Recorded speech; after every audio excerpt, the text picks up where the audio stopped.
Hi, welcome to Chapter 2, Ancients of Probabilities. The first topic is sample space and events.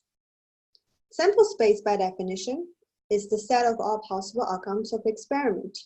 We use capital S to denote sample space.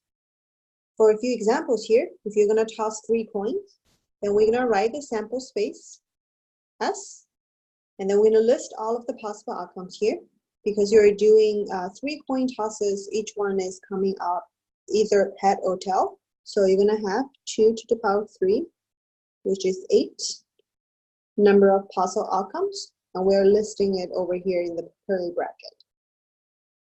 If you're going to do a 1 die roll where the die is 6-sided, then the sample space is either 1 or 2 or 3 or 4 or 5 or 6. So the sample space has a size of 6. If you're going to do sum of 2 rows, like what we discussed in the first lecture as an introduction, so sum of 2 rows, you can have 1 through 6 in the first one.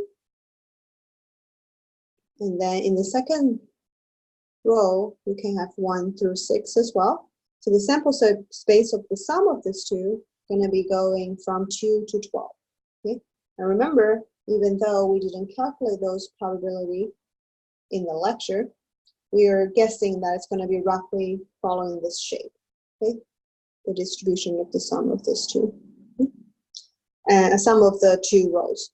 And lastly, seconds for waiting for bus. So this is a new situation here where we have a continuous outcome, okay? And the sample space, because we're considering seconds of waiting for bus, it can be 0. That means the bus is here, that you don't have to wait at all, but it's possible that you have to wait forever.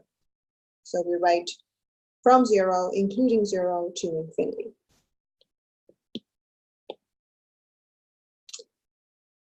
Another example here is to play 5 rounds of Russian roulette. The sample space, as you can see here, is either you would die in the first round or you die on the second round, but the first round for that case will have to be a lip. Okay? And you can have LLD or LLLD and LLLLD, or for the 5 rounds, you didn't get D at all. So this is the sample space. Now notice that the sample space is slightly different from before. Why do you think this is different?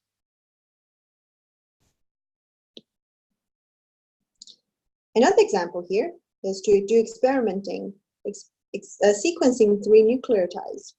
The sample space, again, first of all, the nucleotides, you can get A or T or G or C. Okay, so you have 4 different outcomes. Okay. So the sample space, since you're sequencing 3 nucleotides, so it's possible that you get AAA, CCC, GGG, or TTT. So the first 4 we listed here is the 3 of the nucleotides are the same. And then you keep listing. And then, of course, you can actually count how many ways you will be able to get it, and that will be the size of the sample space. So the question for you is, how big is the sample space? The hint is there are 4 types of nucleotides.